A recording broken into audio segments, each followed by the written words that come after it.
Hi, welcome to another episode of Remember When. I am Lawrence Islop, PRO of the PNM Tobago Council. In this episode, we'll be focusing on the ANR Robinson International Airport. From then to now, the evolution of this space that we now enjoy as our international airport. So come with me as we take this journey from 1940 to present on the evolution of the ANR Robinson International Airport. So this journey began in 1940 with the Works Department commissioning the laying of a landing strip, a 2,200-foot landing strip. By today's standards, that's an extremely short runway. But that saw the advent of Tobago coming into the aviation industry. To passengers coming to Tobago, to visitors, being able to experience what we call home. And over the years, the space has developed. In 1984, under Prime Minister George Michael Chambers, we saw the start of construction of the terminal building that we now use today. It was opened in 1987 by then Prime Minister at the time, Arthur Napoleon Raymond Robinson. And in 2011, we saw the terminal being renamed after ANR Robinson. And that has been the development up to now in this space that we call the ANR Robinson International Airport.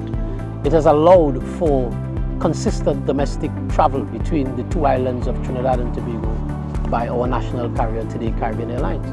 We've seen over the years different airlines coming on what we call the air bridge to make sure that there is transportation between the two islands, air transportation between the two islands. It also afforded Tobago to be placed on the international map in terms of direct travel, direct airlift into Tobago.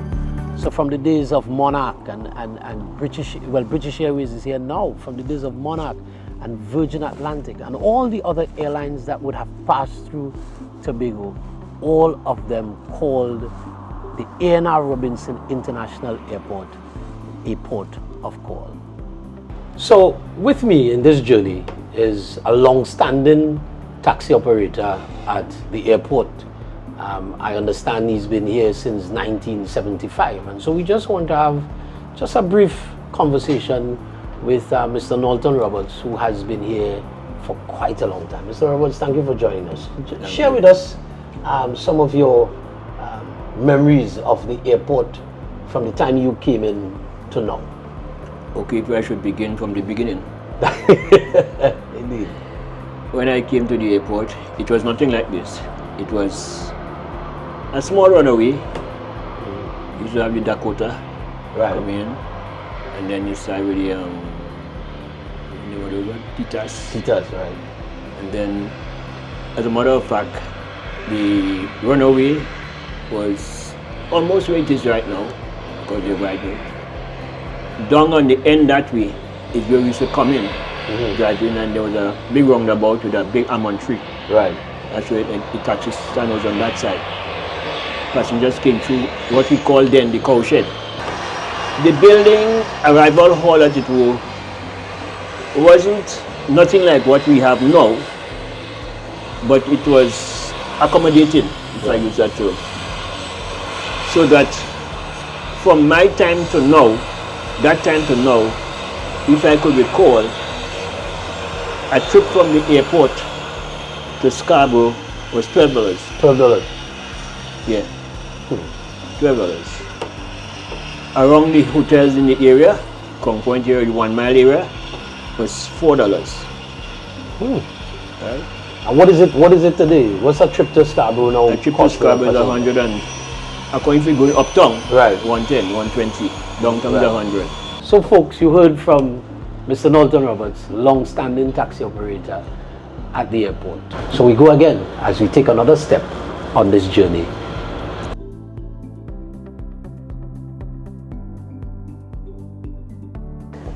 So the journey continues, and it has brought us to Bonaccord Estate, Gaskin Bay Road, to a man who is no stranger to us, the former assemblyman for the area, Canaan Bonaccord, Mr. Clarence Jacob.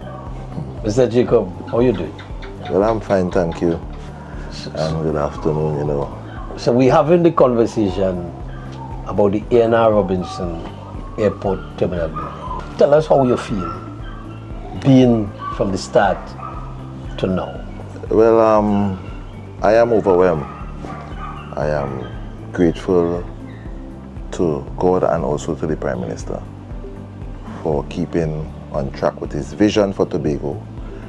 We having a deep harbor by a Tobagonian and another Tobagonian presenting us with a spanking, brand new, the biggest in the Caribbean international airport. And I want to say thanks to Dr.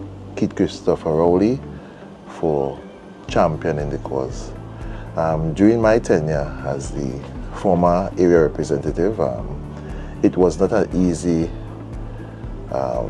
avenue to journey.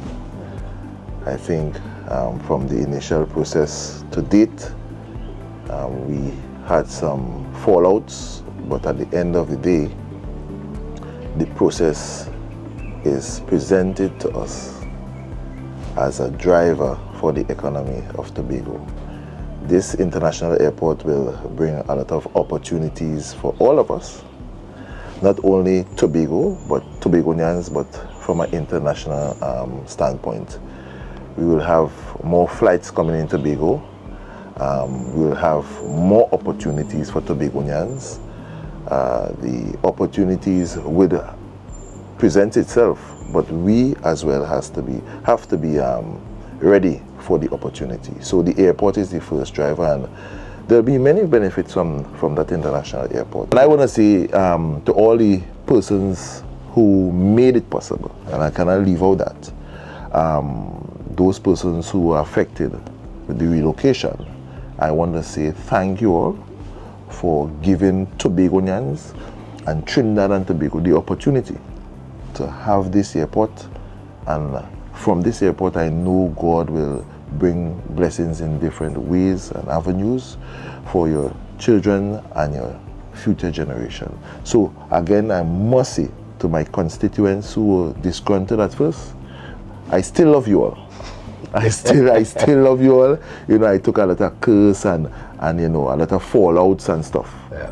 Right? And now the vision has evolved. Yeah. And it's not as people were saying, it's a restaurant they're going and open and all kind of story. We have a spanking state-of-the-art airport. So to my constituents, used to call down the tulipan. Tulipan? No, not tulipan. Rolipan. Rolipan? Yeah, down there? Yeah. Where the airport is? Yeah, where the airport is. Rolipan. You had the horse stable. Yes, That yes. is no more. Yeah, yeah. That is allocated for the airport.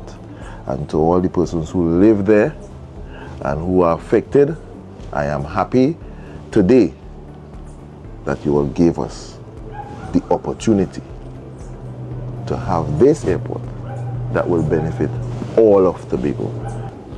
So folks, that's it. You heard it from the man himself, former assemblyman, former secretary, a son of the soil, man from the area, man from yard, Mr. Clarence Jacob. So the only constant in life is change. And as we make the transition from the old terminal building into the new, we look forward to the possibilities that it will bring for Tobago. Possibilities of economic development, possibilities of job opportunities for citizens of Tobago, possibilities of entrepreneurial activity brought back to the island.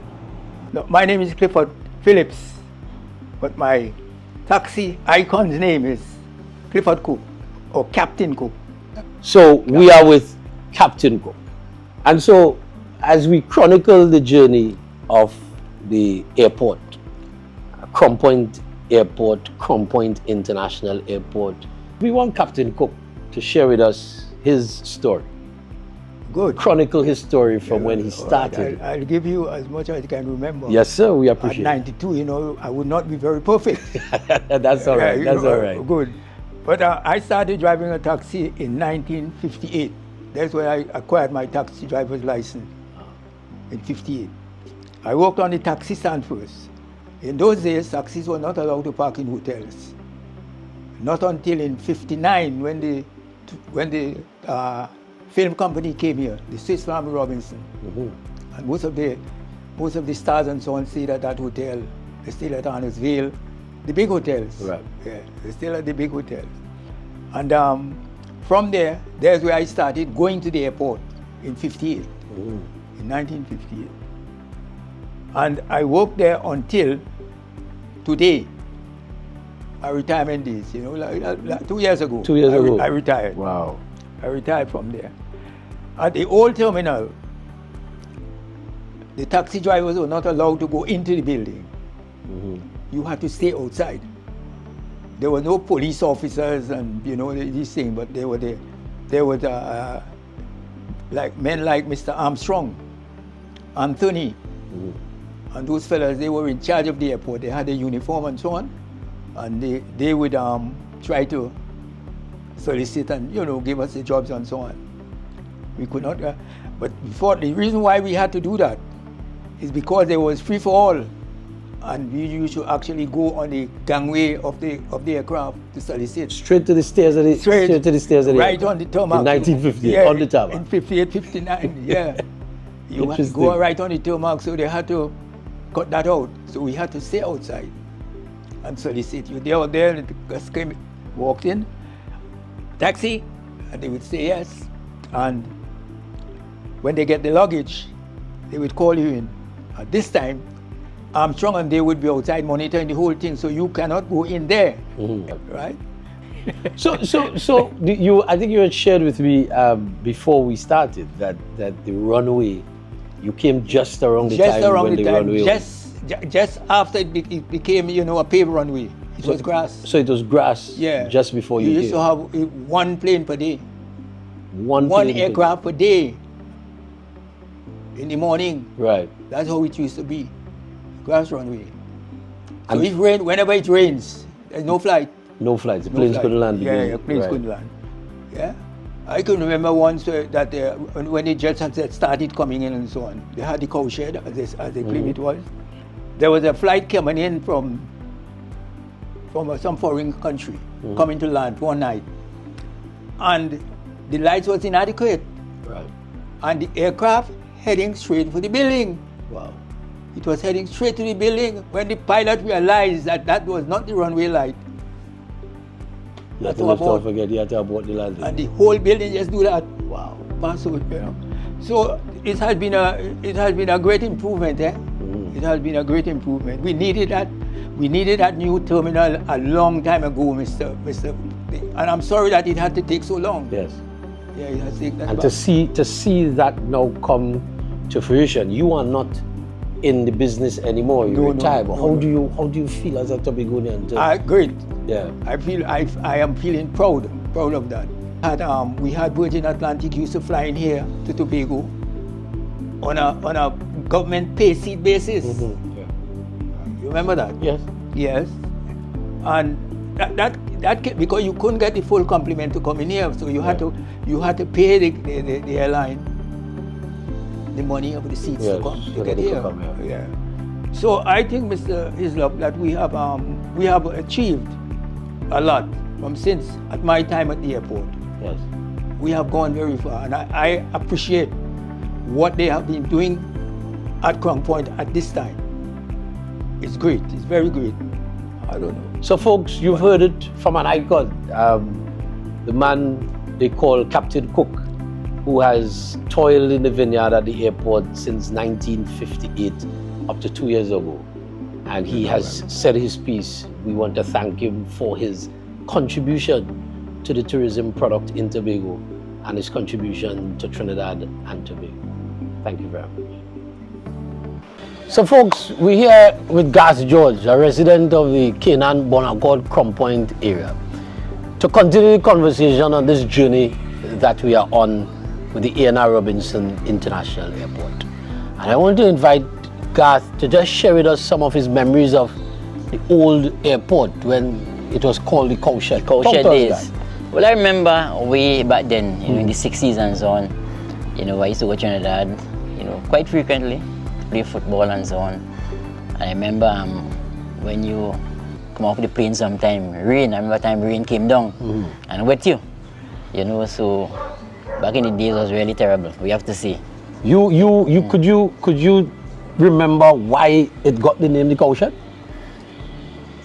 Well, not sure, but I guess, the structure. Yeah, tell us about the infrastructure at that time. How was it? Well, it was a flat building, a small building, ancient building. Certainly not like the buildings we have now. Right. And, as children, we used to happy to go down there to go to Trinidad. We used to go down there and Lime too. They had a shop down there, Mr. 𝐏𝐞𝐦𝐞𝐬 Right. had a little shop there. We used to go there. Sometimes little children, we take something. So... And you have seen the transformation of the airport from the 𝐞𝐬𝐞𝐬 to what we currently have. Talk to us about that movement in the 80s that brought us to where we are with the terminal we currently have. All right, well, from the 𝐞𝐬𝐞𝐬, we moved to this current building we have now, which was good for its time. Right. So that was a major progress in terms of the development of the airport here in Tobago. And we are now experiencing state of the art. You say state of the art. Tell me what you think about what you're seeing. I had a glimpse, of what exists behind the fence, and I'm very impressed. Long time we have to walk on the tarmac, and now we have the bridge, the passenger bridges, bridge, and so on. That's a new development. So that we have come a long way. So how do you feel as a resident of Canaan Bonaccord, Crump Point, seeing that kind of investment, over $1 billion being invested into your area, not just your area, but all of Tobago and Trinidad by the central government at this time? Well, as a resident of Canaan Bonaccord, I'm proud, obviously. I think we would be more proud than, any other Tobagoan, since as it is in our area. Right.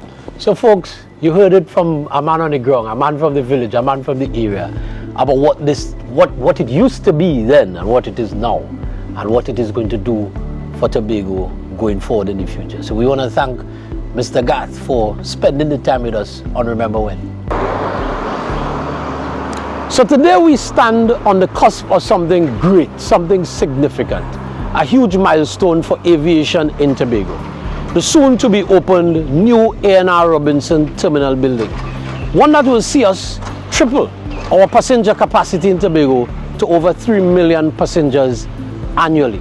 Over $1 billion in investment for Tobago. Over $1 billion in investment for Tobago by your People's National Movement government. Remember when the terminal was called the 𝐞𝐬𝐞𝐬? Remember when the ladies used to be sitting under the almond tree selling the beneball and the sugar cane? Remember when we used to get wet on every flight because you had to run out to get on the plane? We are at a stage now, Tobago, where we have air bridges, where we have modern facilities for us to travel in comfort. Let's embrace what this does for Tobago. Let's embrace what this investment does for Tobago. And let's look forward to the great possibilities that this terminal will do for each and every citizen of Tobago and Trinidad and Tobago.